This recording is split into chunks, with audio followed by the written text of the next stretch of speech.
हमारा केंद्र अमेरिका के टेनेसी में है। टेनेसी एक थोड़ा अलग तरह का राज्य है। मैरी मकाउस्की, ये रोमानियन तो नहीं? ठीक है। मैरी मकाउस्की की शादी हुई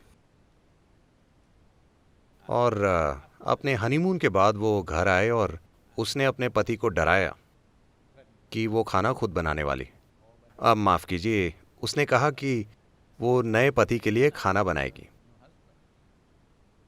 और पति काम से घर आया और उसने खाना परोसा और उसने अपने मुंह में डाला और धीरे धीरे चबाते चबाते एक गहरे विचार में खो गया। फिर वो इस खाने के बारे में बहुत खुश थी और बोली, मुझे मेरी माँ ने सिर्फ 2 चीज़ें पकाना सिखाई हैं, मीट लोफ और एप्पल पाई। तो पति उसकी ओर देखकर बोला, डार्लिंग, ये उनमें से क्या है?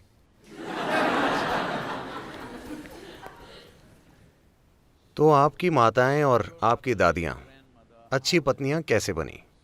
मुख्य रूप से ये माना जाता था कि एक आदमी के दिल का रास्ता उसके पेट से होकर जाता है। आज आपके पति ऊबर ईट्स को फ़ोन करते हैं और जो भी क्विक फिक्स वगैरह और स्विगी जो भी हो, तो आप एक अच्छी पत्नी उस आधार पर नहीं बन सकती कि आपकी दादी माँ अच्छी पत्नी कैसे बनी थी। आप एक अच्छी पत्नी उस आधार पर नहीं बन सकती कि आपकी माँ अच्छी पत्नी कैसे बनी थी। स्थितियां बदल गई, उम्मीदें बदल गई हैं।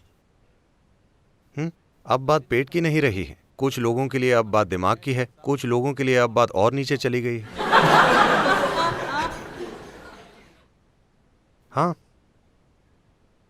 तो आप वो मत कीजिए। मुख्य रूप से पति और पत्नी का मतलब क्या है, क्योंकि आप तैयार नहीं हैं। ज्यादातर लोग तैयार नहीं हैं। इस दुनिया के बहुत कम लोग तैयार हैं कि जीवन का सफर बिल्कुल अकेले तय करें। वो अपने भीतर अच्छे से व्यवस्थित हैं पूरी तरह से। उन्हें कभी नहीं लगता कि उनके जीवन में कोई कमी है, क्योंकि उन्होंने खुद को ऐसा बना लिया है। लेकिन ज्यादातर लोगों को किसी दूसरे व्यक्ति का साथ चाहिए, या तो भावनात्मक रूप से, मानसिक रूप से। इंसानों में जरूरतें होती हैं, शारीरिक जरूरतें, मानसिक जरूरतें, भावनात्मक जरूरतें, शायद सामाजिक जरूरतें, आर्थिक जरूरतें, कई तरह की जरूरतें। इन जरूरतों को पूरा करने के लिए आपको एक ऐसा इंसान चाहिए जिस पर आप निर्भर हो सकें, क्योंकि सिर्फ एक ऐसा व्यक्ति ढूंढना भी बहुत मुश्किल है जिसके साथ आप अपनी हर चीज बांट सकें, अपना शरीर, मन, भावनाएं, सब कुछ। तो यही सोच है। इसे व्यवस्थित इसीलिए किया जाता है ताकि हर बार जब थोड़ा सा टकराव हो तो आप अलग ना हो जाएं। इसीलिए थोड़ा बंधन बनाया गया ताकि बहुत आसानी से दूरियां ना आ जाएं, ठीक है? और कुछ नहीं। सबसे बड़ी गलती मानवता ने ये की थी कि उन्होंने कहना शुरू कर दिया कि शादियां स्वर्ग में तय होती हैं, इसलिए ये इतनी उलझ गई। नहीं, ये यहां होती हैं। अगर आप देखें कि शादियां हम बनाते हैं और हम अपनी जिम्मेदारी लें तो हम इसे कामयाब बना सकते हैं, लेकिन ये तो स्वर्ग में बनी है। यहां के लिए ठीक नहीं है, क्योंकि ये दूसरे ग्रह की चीज है।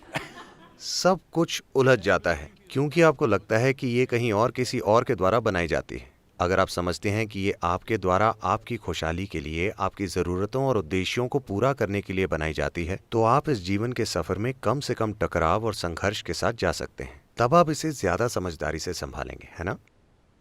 और आज के युग की ज़रूरतों के अनुसार, ना कि वैसे जैसे आपकी दादी माँ ने शादी निभाई थी। आप वैसे नहीं कर सकते, क्योंकि उम्मीदें और स्थितियां पूरी तरह से बदल गई हैं।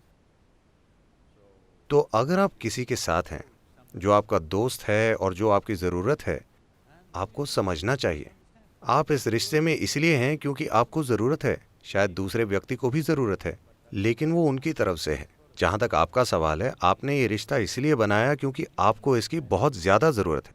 अगर आप ये समझते हैं और हमेशा आभारी हैं कि कोई और आपकी ज़रूरत को पूरा कर रहा है, तो आप इसे अच्छे से संभालेंगे। आप इसे दुख में नहीं बदलेंगे। लेकिन अगर आप सोचते हैं कि किसी और को मेरी ज़रूरत है, तो आप इसे उलझा देंगे। आप समझिए कि आपको इसकी ज़रूरत है। दूसरे व्यक्ति को भी समझना होगा कि उसे ज़रूरत है, तब जुड़ाव होगा। अगर आप सोचते हैं कि आपको मेरी ज़रूरत है तो मैं आपका लाभ उठाऊंगा, नहीं। ये आपके द्वारा किसी से खुशी निचोड़ने या किसी के द्वारा आपसे खुशी निचोड़ने के बारे में नहीं है। अगर दो खुश लोग मिलते हैं तो उनके बीच कुछ सुंदर हो सकता है, लेकिन आप दुखी हैं और आपको लगता है कि कोई और आपकी खुशी का स्रोत हो, तो दुख बढ़ जाएंगे।